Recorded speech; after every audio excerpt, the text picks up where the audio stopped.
कपड़े धोने वाली बहू। शादी के पहले से ही विभा को कपड़े धोने का बड़ा शौक था।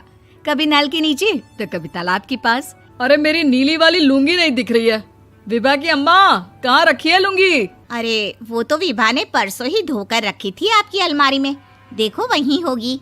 वो ना मैंने आज धो दी, मुझे लगा कि गंदी हो गई होगी। अरे कैसे गंदी हो गई थी? उसे तो मैंने पहना भी नहीं। हे भगवान, इस लड़की के कपड़े धोने की आदत से परेशान हो गया हूँ मैं। जितना तो घर में राशन नहीं आता, उससे कहीं ज्यादा डिटर्जेंट पाउडर का खर्चा है।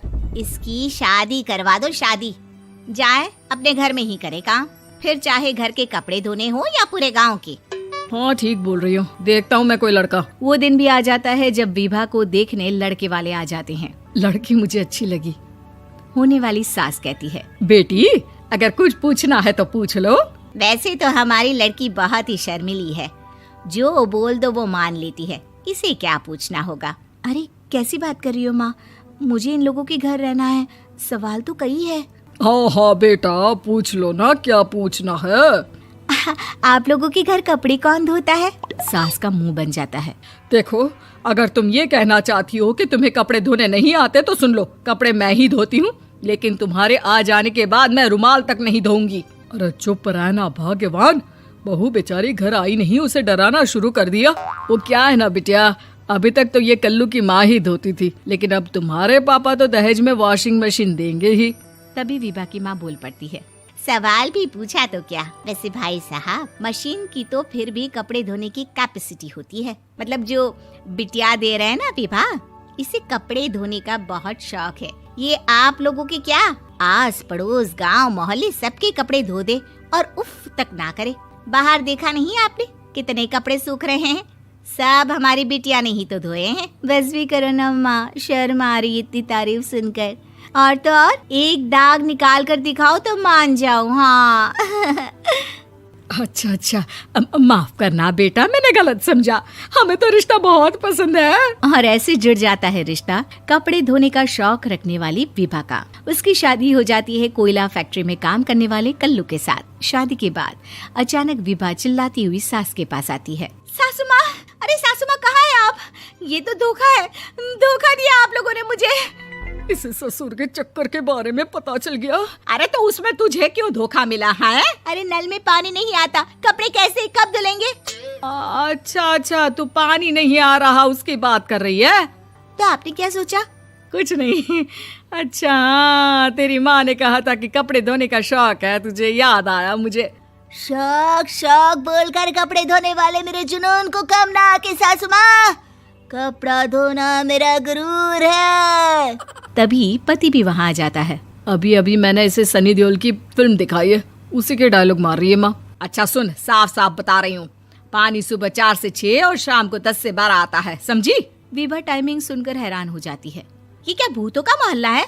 सुबह 4 बजे उठकर कौन कपड़े धोता है? 4 बजे टंकी में पानी जाता है, फिर सारा दिन धोना ना, किसने मना किया? अरे कैसी बात कर रही हैं? 200 लीटर की टंकी में कितने कपड़े धो लूंगी मैं? सुबह ही उठ जाऊंगी मैं। अब क्या था, विभा सुबह 4 से लेकर रात के 12 बजे तक कपड़े ही धोती रहती। एक रोज सास पड़ोस से निकलकर कहीं जा रही होती है कि साथ वाली कहती है, हाँ कल्लू की माँ, जरा ये बताओ कि 2 साड़ी है, 2 ब्लाउज और एक पेटीकोट और एक नाड़े वाला लंबा कच्छा। हाँ तो? अरे तो क्या, कितना लोगी धुलाई ये बताओ। धोबन दिख रहे हैं हम क्या? हमारे पति सरकारी नौकरी से अभी रिटायर हुए हैं और बेटा सुपरवाइजर है कोयला फैक्ट्री में। धोबन समझ रखा है हमें। हाय रे कल्लू की अम्मा, माफ कर दो, वो तो मोहल्ले में यही सब बता रहे थे कि तुमने बहू को कपड़ा धुलवाने के काम में लगा दिया है। सास को पड़ोसन की बात सुनकर गुस्सा आ जाता है। वो घर पहुंचती है जहां घर के बाहर ही इतने सारे कपड़े सूख रहे होते हैं जितने कि किसी धोबन के घर पर। अरे ओ कल्लू की दुल्हन, बाहर निकल।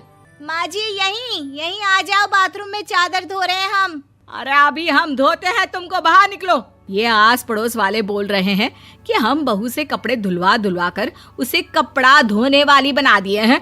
अरे छोड़ो ना माँ जी, किन लोगों की बातों में आती हो? आस पास के लोगों का तो काम ही होता है कि वो किसी तरह सास बहू को लड़ा दे। बहू सारे घर के कपड़े धोती है, ये क्या कम है? बोलिए।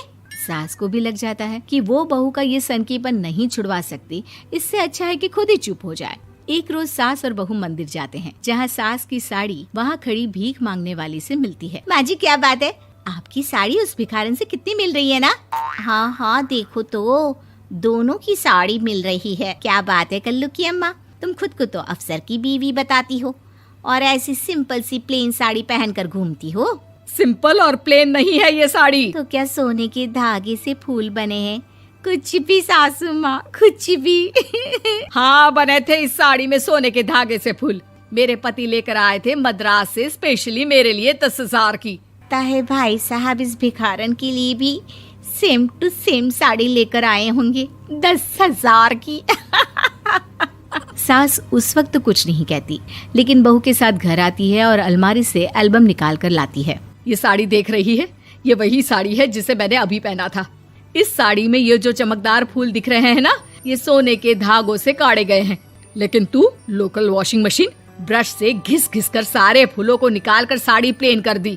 मुझे माफ कर दीजिए सासू माँ। और तो और, जब मैंने तुझे तेरी गलती के लिए कुछ नहीं कहा, लेकिन तूने तो सबके सामने मेरा मजाक ही बना दिया। क्यों? बहू को समझ में आ जाता है कि अब से उसका कपड़े धोना बंद।